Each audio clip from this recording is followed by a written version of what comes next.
All right, today's was lesson 8. So you should have come home with a family letter.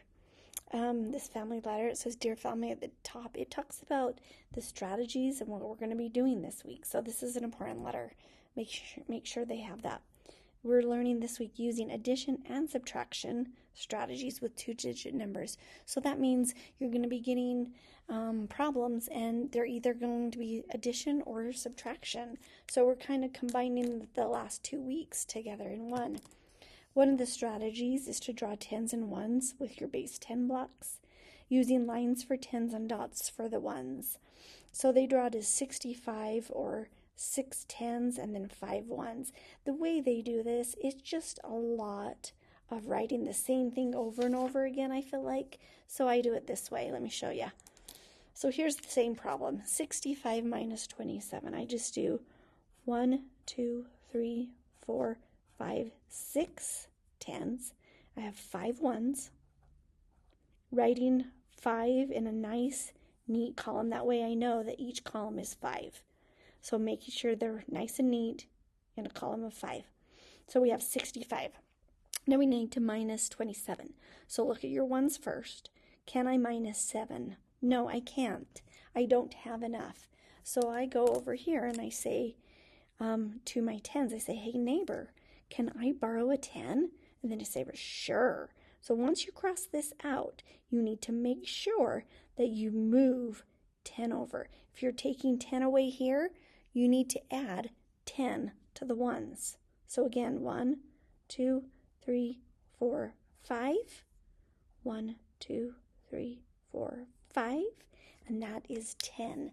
Okay, now we can subtract. So let's start our ones. Can I subtract 7 now? Yes, I can. 1, 2, 3, 4, 5, 6, 7. Okay, so I've done my 7 and my ones. And now I need to do 2 in my tens. So making sure they do 2 more. Don't count this one as one of your 2s. Don't do that because we've moved it over here. Now we've got to cross out 2 more. So now we want to know what's left. So how many in my tens? 10, 20, 30. And how many in my ones? Well, we know this is 5, 6, 7, 8. So 38 is my answer. Now I kind of did this right here. This is the bar model again, and I like this because it's going to come in handy in the next week because you're going to have a lot of numbers and you have to decide, is it addition, is it subtraction? So I really like this because if I start, I can go 65 minus 27 equals question mark. So I subtract as I go down. I start at the top and I go down. And as I go down, I subtract and I pick up all the numbers along the way. Or if you start at one of these, I would never start at the question mark. You never want that missing addend at the beginning. So start at 27. Now if I start at the bottom and go up, I add. So I go 27 plus question mark equals 65. So don't forget that because that will come in handy.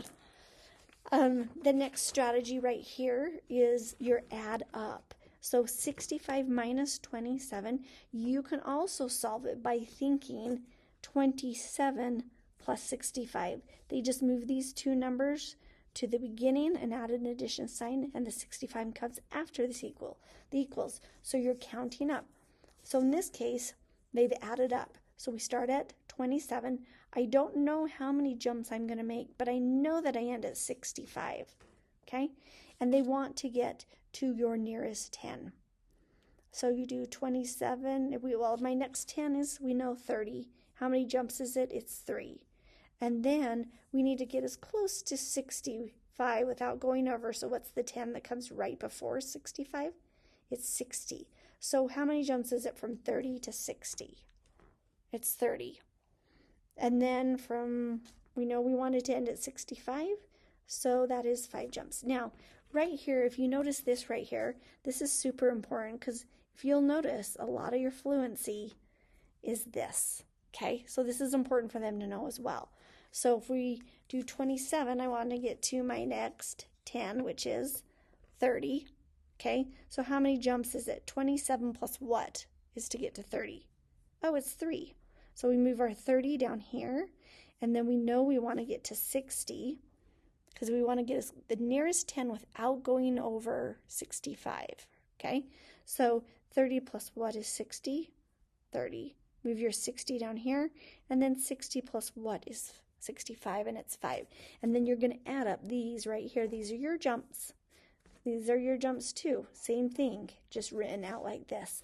You add up your jumps, and it is 38. So your answer is 38. So whenever you see these, you can subtract, or you can change it to an addition. So you can subtract and go backwards, or you can change it to addition and go and add, go to the right. Okay, so those are the strategies you're going to use this week. I want to go over the homework really quick. On the back side, on number 3, talks about Jasmine. She has 42 dolls to sell. She could put some on the top shelf and some on the bottom shelf. Show three different ways. So one way is if I do 42 minus question mark equals 20. Ignore the plus sign. So 42 minus question mark equals 20. So I can start at 42 and I can go backwards and get to 20. And how many jumps is that? 22. I first get to my first 10. That's important. And then I start making my 10 jumps. And then I add my jumps up. 20 plus 2 is 22. So I could do 22 at the top and 22 on the bottom. Okay, so now you're going to have 42 total dolls.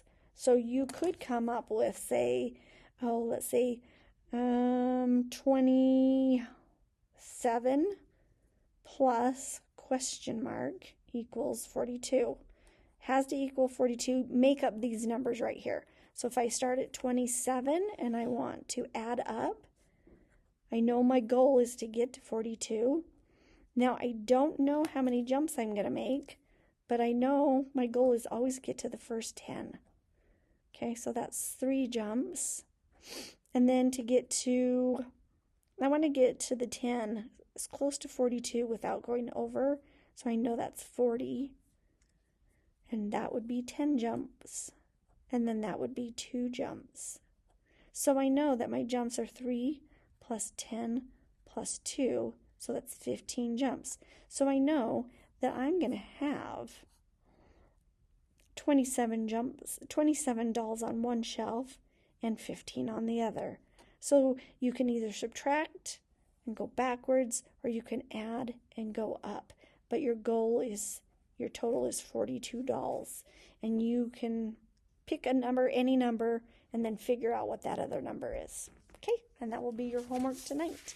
Thank you.